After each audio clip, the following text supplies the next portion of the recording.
Yo, what's going on, guys? Koi here. Today we're going to be talking about a farming guide for you guys to understand what are the best ways to farm, what should you be farming first, and what are some good examples of some honorable mentions in the forms of farming. What will get you the farthest in the game earliest, and especially for these new players who do need more insight on what are the appropriate measures to make sure that you get the most out of your farm. Now, I have talked about this in the past, and it really just has to do with what are you farming in general as a new player versus what are you farming as an end game player. I'm going to tell you what priority is first, and I'm also going to talk about the honorable mentions of certain things that you should farm just in case. So, I hope you guys enjoyed the video.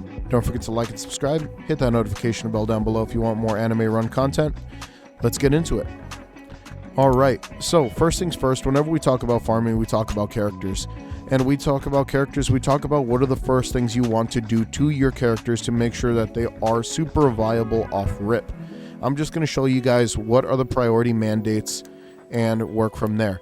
So first things first, whenever you talk about characters, especially their priority, we're talking about character fragments. Now, there are some cases where you can farm character fragments outside of the banner, and that mostly has to do with the honorable mention, which is Shadow Garden and other content such as that. Probably the new one that's going to be coming out called the Tower content, and then moving from there. So if we're going to be talking about baseline characters versus the Shadow Garden characters and stuff like that, baseline characters, first thing you want to do is get certain characters to max level. And the way that you do that is you actually farm the stars for the characters, and the farther you get the stars, the farther you get to max level, from level 50 to level 100. Now, with this being the case, a lot of people are like, well, Koi, what about the characters that don't have evolutions? Now, this is where I think that farming gets niche. For instance, I don't believe that you need to take someone like Mihawk all the way to level 100. Maybe if you want the extra stats, sure, but the stat difference between a level 1 to level 100 is really not that different. For instance, I'm going to show you guys a great example. We're going to go ahead and get, I guess, the guy from Konosuba, since he is coming out with something the next update. We're going to showcase what the level difference between stats is. Once you actually get a character to max level, it's honestly not that big of a difference unless you're playing with like legendary characters and stuff like that. So as you see, I already have a bunch of level up equipment, so I'll just show you guys how much the stats improve. Just pay attention to the stats real quick. As you could see, the stats only went up like at least 100 points on defense, a couple thousand on HP, and then only a couple hundred on attack. Now, with this being the case, leveling up is probably going to be the most important for the early game, but whenever it comes down to just taking some of these characters to max level, I would only focus on focusing all your gems on getting certain characters that have evos, such as Zoro or Goku, especially some of the more updated ones.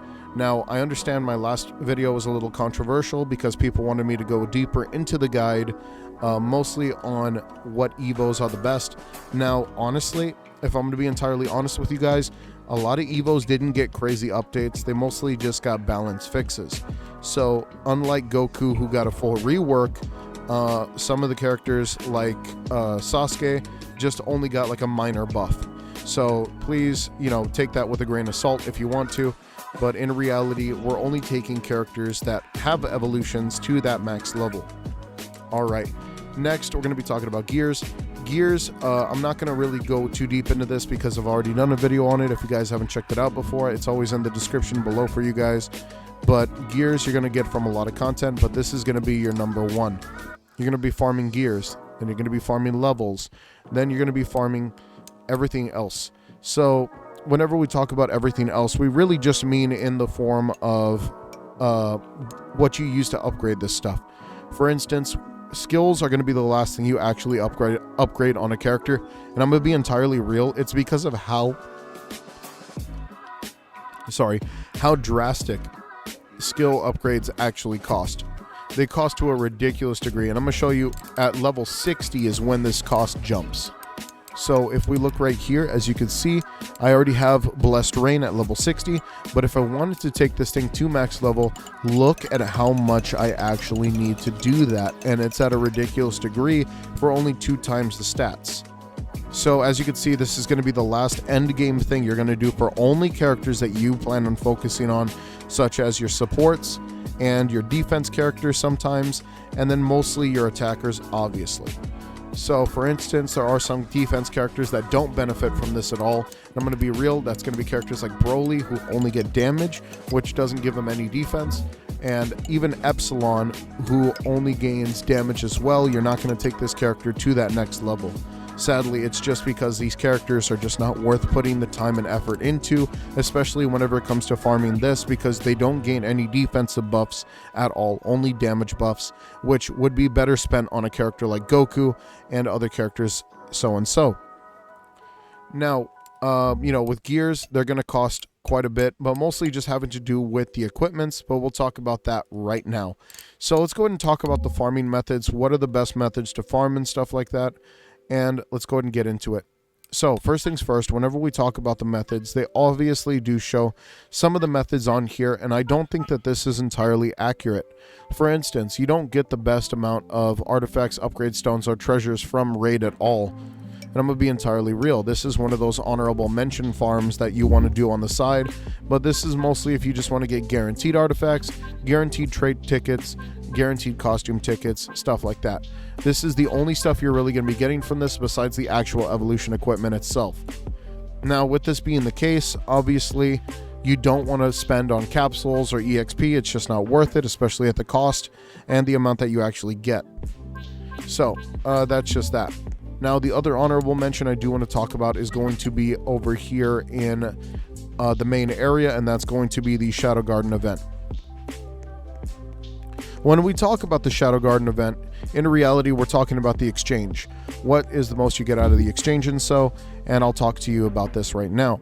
So you can AFK this event. You are going to AFK this event, and I'm going to be entirely real for those people who didn't understand when I talked about AFKing this event and didn't watch that video. It's literally just going to have to do with the fact that you need to focus on AFKing this event in general to get Sid to even get to 5-star. Now, this is one of those only characters and only examples of a character that does not need an evolution, but you're going to end up taking him to 5-star either way just to get the most amount of stats on this character. He's just one of those characters you want to do this to. He's like an honorary legendary or ancient unit. You do want to take these exclusive units to max level. All right. Now, whenever you AFK this event, there are also some small drops that you can get from this event, and I have some recommendations, obviously being the treasure chests, trade tickets, and costume tokens. You don't want to buy anything else from this event. That's just how it is. These are just way too expensive, especially whenever you get one for only 2 coins. It's really not worth it. Unless you're an absolute monster and you AFK this event 24/7, you probably already walked away with all the stuff that actually had to do with this event, just out of you having way too much stuff on you. Next, we're going to talk about what are the actual ways that you can farm stuff. And this mostly has to do with your story. If you guys have not completed the story all the way through hard mode, then that's on you. Honestly, I've already made plenty of guides to help you guys out, and you guys should be able to take on this content, especially after the level up and gear guides that I've created for you guys. If you guys have not seen that before, obviously it will be in the description below for you guys so you guys can better understand how to make your characters as strong as possible. It's not just about levels, it's not just about team building, we're also talking about straight stats. Now, while we talk about this, we're going to be talking about Master Mode. This is also one of those side projects that you guys need to work on whenever you work on evolutions, but you only get a little bit of stuff out of Master Mode compared to some content in the game. For instance, you're only going to be farming this only for your evolution equipment at all. So see all the evolution equipment you can get. The gems and everything else is pretty lackluster, so you don't really want to use this to farm that, especially after the last quality of life update. You want to focus on just farming your evolution equipment using Master Mode in general. Now, one thing I will talk about before we kind of dip into the final grinding methods and stuff like that, mostly just has to do with the fact that if you guys are struggling with getting very specific gems for your evolutions, that really just has to do with you not knowing that the crafting system exists. Now, if we go over here, my bad, I already passed it, but crafting over here, as you can see, you can actually dismantle rainbow gems in order to get your hands on other gems in the game. You will get one of every single gem for every single rainbow gem that you dismantle. That's just an honorary mention. Now we talk about the final grinding method. Now, whenever we talk about runes for endgame skills, this is pretty much the only way you're going to be able to do it. Like I said, only take it to 60. You do not want to take it to 100 until they actually nerf this in the game, because I really hate how much it costs from level 60 to level 100. Now, infinite mode is going to be the best way to grind most of the items inside of the game and in general. With this being the case, you're going to get everything from trait tickets to equipment pieces to the most amount of EXP if you do the final level, to the most amount of upgrade stuff for your gear. This is how you play the game. If you guys have not done this yet, then I insist you guys do this as quickly as possible. Now, you can go back to the older one in order to get those capsules, but honestly, the rewards are much more lackluster, and you're going to get a lot less out of it than you would like to. So I always tell people, go for the last infinite mode. If you guys have not done that yet, then do it. All right, well, that kind of does it. I don't really want to go too deep into anything else because this was pretty much it. I hope you guys enjoyed. Take it easy and peace out.